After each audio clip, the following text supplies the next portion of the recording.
جی آپ کے سوال اور ہمارے جواب تو پوچھیں. طلعت صاحب، ایک سروے چھپا ہے پاکستان کے بارے میں، یہ ورلڈ جسٹس پروجیکٹ ہے. اس میں پاکستان کا نمبر 120 ہے آؤٹ آف 128 کنٹریز. تو اس کے بارے میں آپ نے کوئی ایف ٹی ایچ نہیں کیا، کوئی اس کے بارے میں آپ نے بات نہیں کی. تو یہ آپ کو یاد کرانا تھا کہ اس کے بارے میں بھی آپ تھوڑی سی روشنی فرمائیں اور ہمیں گائیڈ فرمائیں کہ یہ 128 میں سے ہمارا اتنا کم نمبر 120 کیسے آ گیا ہے. جی ہم نے نہیں کیا اور ہمیں کرنا چاہیے تھا. دراصل بہت سارے ایسے ایشوز ہیں جو ہم نیوز فلو کے اندر ٹیک اپ نہیں کر پا رہے آج کل. ایک ہماری ٹیم کے ایک ممبر ہیں، بڑے کلیدی ممبر ہیں، ان کا آپریشن بھی ہوا پچھلے دنوں، اللہ ان کو صحت دے مکمل طور پر. اس کی وجہ سے بھی چیزیں تھوڑی سی ڈسرپٹیڈ ہیں، لیکن ہفتے ڈیڑھ میں ٹھیک ہو جائے گا. ہم یہ سوچ رہے ہیں کہ جو ہمارا ریگولر ایس ٹی ایچ ہے اس کے ساتھ ساتھ ایک ایمرجنسی ایس ٹی ایچ بھی شروع کریں، جس کے اندر بہت زیادہ ایڈیٹنگ وغیرہ نہ ہو اور ایک سمپل انالیسز میں کر کے آپ کو دے دیا کروں، جس سے یہ ہوگا کہ اس طرح کی جو خبریں اہم ہوتی ہیں لیکن بڑی خبروں کے بہاؤ میں وہ گم ہو جاتی ہیں، ان کو بھی ہم ہائی لائٹ کریں. ورلڈ جسٹس پروجیکٹ کے اندر ہماری جو رینکنگ ہے، مجھے حیرانی ہے کہ آپ کو حیرانی ہے کہ ہماری اس کے اندر اتنی لو رینکنگ ہے. اب یہ کیوں لو رینکنگ ہے؟ تو یہ آپ اس کے وٹنس ہیں. آپ اس کے وٹنس ہیں اس وجہ سے کہ جب یہاں کے چیف جسٹسز بیٹھ کے سیاسی قائدین کو فارغ کرنے کے اوپر ہاتھ پر ہاتھ مار کر ٹھٹھے مارتے ہوئے کیمرے کے اوپر بات کریں کہ جی ہم تو اس کو اس طرح فارغ کر دیتے ہیں، اور جب یہاں پر ادھر ادھر سے پکڑے ہوئے اقوال زریں کو لے کر آپ سیاسی قیادت کے اوپر کیچڑ اچھالیں، اور جب آپ اس قسم کے فیصلے کریں جس قسم کے فیصلے پاکستان کی تاریخ میں بننے کے بعد سے لے کر اب تک ہوتے چلے آ رہے ہیں، جب اکاؤنٹیبلٹی کے ججز جو ہیں وہ اس قسم کے ہوں جس طرح کہ وہ جج صاحب تھے جن کی ویڈیو بنی، جب احتساب کرنے والوں کی ایسی ایسی ویڈیو سامنے آئیں کہ لوگ شرمندہ ہو جائیں اور پھر بھی اپنے عہدوں پر قائم ہو، تو آپ کیا توقع کرتے ہیں؟ اس احتساب اور انصاف کے نظام کی جو پگ ہے وہ بڑی اونچی رہے گی؟ بالکل پگ اونچی نہیں رہے گی، زمین پر کھل کر رل جائے گی وہ پگ، اور رل گئی ہے. تو رینکنگز جو ہیں وہ پرفارمنس کے ذریعے بنتی ہیں، وہ ایکسیس اور پبلک سیٹسفیکشن کے اوپر بنتی ہیں، وہ ایکسیس ٹو جسٹس کے اوپر بنتی ہیں. جو پینڈنسی ہے دوسرے زاویے سے اگر آپ دیکھیں کیسز کی، اس کو تو آپ دیکھیں. کچہریوں کے اندر آپ چلے جائیں، جو انصاف کا حال ہے، آپ نے کبھی دیکھا ہے کچہریوں کے اندر مرڈر کیوں ہو جاتے ہیں؟ کیوں ہو جاتے ہیں مرڈر؟ وہ ایسی جگہ ہیں جہاں سے تو لوگ انصاف کے لیے جاتے ہیں، تو وہ وہاں پر مرڈر کیوں کر دیتے ہیں؟ ان کو پتہ ہوتا ہے کہ اس مقدمے کا کچھ نہیں بننا. تو کچہریاں جو ہیں وہ لوگوں کو اپنے طریقے سے انصاف لینے یا دینے کا ایک جائے وقوع بن گئی ہیں. یہاں پر یہ واقعات ہوتے ہیں اور مقدمے ختم نہیں ہوتے. اور میں یہ فوجی اور دیوانی مقدمے دونوں کی یہی حالت ہے. پراپرٹی کے ڈسپیوٹس جو ہیں لنگر آن کرتے رہتے ہیں، فیملی ڈسپیوٹس لنگر آن کرتے رہتے ہیں. تو یہ جسٹس جو ہے نا جی، وہ کوئی ویلیو ایسی نہیں ہے جس کی آپ پوجا پاٹ کرتے رہیں.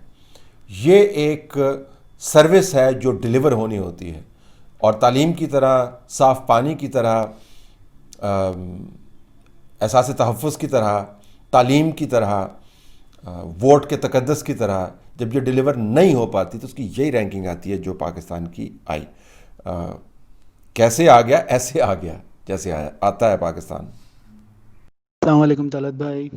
ابھی آپ کا جو ویلاگ میں نے سنا، اس میں جو ہے آپ نے عمران خان صاحب نے جو بائیڈن کو ٹویٹ کیا ہے اس کا اردو ترجمہ پیش کیا، جس میں وہ کہہ رہے ہیں کہ چوری شدہ قومی دولت چھپانے اور ٹیکس چوری کے غیر قانونی ٹھکانوں کے خاتمے کے لیے ایک ساتھ کام کرنے کے خواہاں ہیں.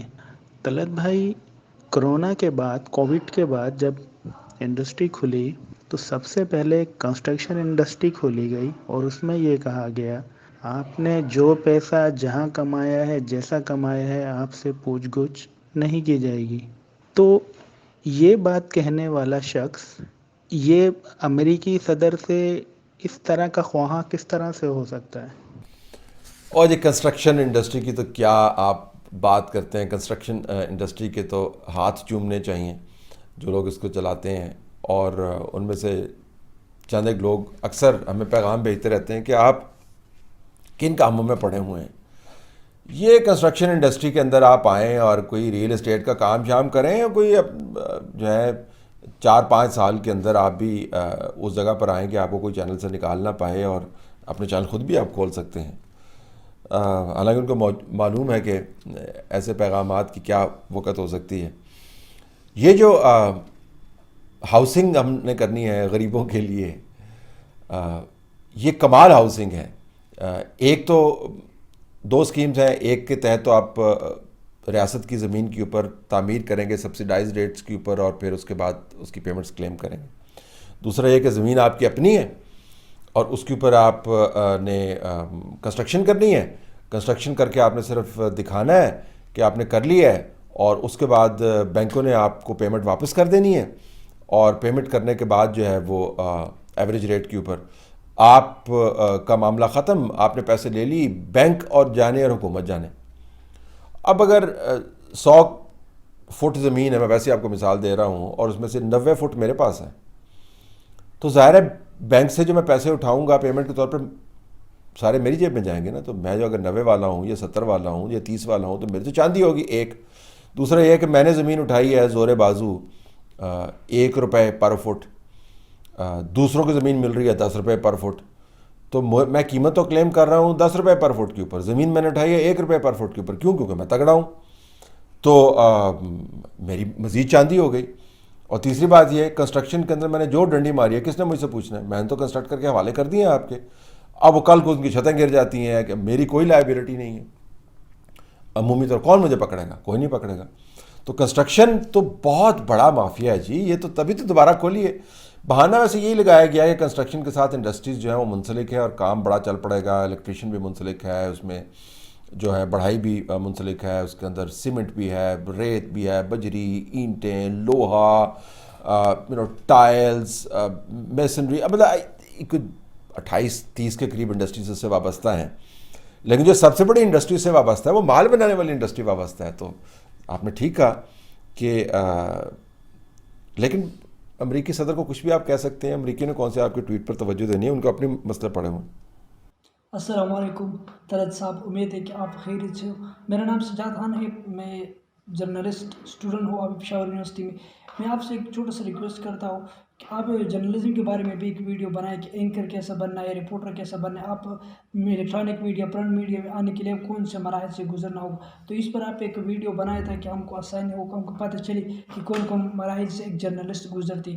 تو یہ آپ کو بہت شکریہ ہو کہ آپ اس پر ایک ویڈیو بنائیں. شکریہ جی بالکل. یہ ان خواہشات میں سے ہے جو خواہشات کی تکمیل میں نہیں کر پایا پورے طریقے سے کہ میں ایک اس کے اوپر ویلاگز بناؤں. میں نے تعلیم کے اوپر ایک چینل شروع کیا, وہ ابھی بھی موجود ہے. روزانہ مجھے ریمائنڈ کرواتا ہے کہ میں نے وہ کام جو ہے وہ چھوڑا ہوا ہے. مجھے اس پہ بھی کام کرنا چاہیے. اس کے اندر ہی فرینکلی یہ جو آپ نے جرنلزم کی بات کی نا کہ کیا کیا کرنا پڑتا ہے, تو وہ میں چھوٹے چھوٹے ویلاگز بنا کے وہ میں پوسٹ کر سکتا ہوں. مشورہ آپ کا اچھا ہے. اگرچہ بہت ساری یونیورسٹیز ہیں جو یہ کام کر رہی ہیں, ان کی ویب سائٹس بھی موجود ہیں, اور فرینکلی اگر آپ کو سیکھنے کا شوق بھی ہے, میں یہ نہیں کہ مجھے نہیں کرنا چاہیے, بالکل کرنا چاہیے, تو میں نے مان لیا اور شاید کروں گا بھی اللہ نے اگر توفیق دی تو جو آلریڈی اگر آپ نے ویسے سیکھنا ہے تو متبادل بھی آپ کو بتا رہا ہوں, تو آپ ویب سائٹس کے اوپر چلے جایا کریں. وہاں پر آپ کو بہت سارا مواد موجود ہے جس کو آپ استعمال کر کے سیکھ سکتے ہیں کہ جرنلزم کس طریقے سے آپ کو کرنا ہے. تھیریز موجود ہے, لیکچرز موجود ہیں, پریکٹیکل ڈیموز موجود ہیں. بالکل وہ آپ اس کو دیکھیں.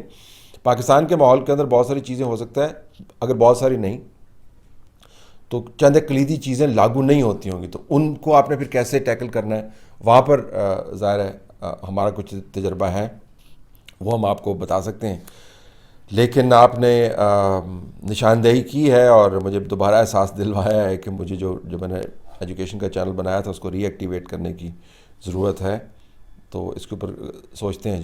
جی السلام علیکم طلعت صاحب. سر میرا آپ سے سوال ہے, کراچی واقعہ پر آرمی چیف کی انکوائری رپورٹ آ گئی ہے. اس رپورٹ کے مطابق واقعہ میں ملوث افسران کو عہدے سے ہٹا دیا گیا ہے. دوسری طرف سابق وزیر اعظم نواز شریف نے کہا ہے کہ ان افسران کو قربانی کا بکرا بنایا گیا اور واقعہ کے اصل کردار اور لوگ ہیں. آپ کیا کہیں گے اس بارے میں؟ جی, نواز شریف کا جو ریجیکٹڈ والا ٹویٹ ہے وہ اٹ سیلف بہت دلچسپ ہے. ریجیکٹڈ والے ٹویٹ کی تاریخ تو آپ کو پتہ ہی ہوگی کہ جب ڈاؤن لیکس کے اوپر جس طریقے سے اناؤنسمنٹس حکومت کی طرف سے آئیں تو انکوائری کی جو رپورٹ ہے وہ سامنے آئی تو پھر اس کے اوپر آرمی چیف کی طرف سے بیان جاری کیا گیا کہ دس ٹویٹ از ریجیکٹڈ، اور اس کے بعد پھر اس ٹویٹ کو واپس لینے کے اوپر جو نیگوشیشنز ہوئیں اس سے پھر اتنے حالات نواز شریف اور موجودہ آرمی چیف کے دوران خراب ہو گئے کہ وہ لڑائی بڑھ گئی ہے. پھر بعد میں جو ہوا وہ تو آپ کے سامنے ہے. تو نواز شریف کا اس ٹویٹ کے انداز میں ٹویٹ کرنا اٹ سیلف جو ہے وہ اس کی ایک سیاسی تاریخ ہے، اور جس سے مراد ہے کہ نواز شریف کے ذہن میں وہ سیاسی تاریخ موجود ہے کیونکہ ان کا آؤسٹر جو ہے وہ اس کو سیاسی تاریخ کے ساتھ ہی جوڑتے ہیں. جو انکوائری کس طریقے سے کی گئی اس کے اوپر کوئی شفافیت نہیں ہے، ہمارے پاس معلومات نہیں ہے. معلومات ہوتی تو میں آپ کو بتا پاتا کہ یہ کس طریقے سے انکوائری کی گئی ہے اور اس کے اندر تحقیقات نے کس طریقے سے یہ نتیجہ اخذ کیا ہے کہ یہ جو افسران تھے وہ اس میں ملوث تھے یا ان کی ذاتی ذمہ داری تھی، اور ذاتی طور پر وہ اتنے بڑے فیصلے کیسے کر سکتے ہیں. کوئی چھوٹا موٹا فیصلہ تو نہیں ہے. آپ نے کسی سپاہی کے گھر میں تو ریڈ نہیں کی نا، آپ نے تو جو صوبے کا آئی جی ہے اس کو ڈیٹین کر لیا، ان کے جو سب سے بڑا شہر ہے پاکستان کا اس کو جو چلا رہا ہے اس کو ڈیٹین کر لیا. اور یہ وہ معاملات ہیں جس کے اوپر ایس پی آر کے پریس ریلیز کے اندر نگیشنز نہیں کیا گیا نا. اس کو یہ نہیں کہا گیا کہ یہ غلط چارج ہے، یہ اس طرح نہیں ہوا، ایسے ہی ہوا، مانے اس کے اوپر. تو کوئی شفافیت چونکہ نہیں ہے اس پروسیس کے اندر، لہٰذا میں اس کے اوپر کمنٹ نہیں کر سکتا. آئیڈلی میرے خیال میں اتنی لمبی پریس ریلیز دینے کی ضرورت نہیں تھی.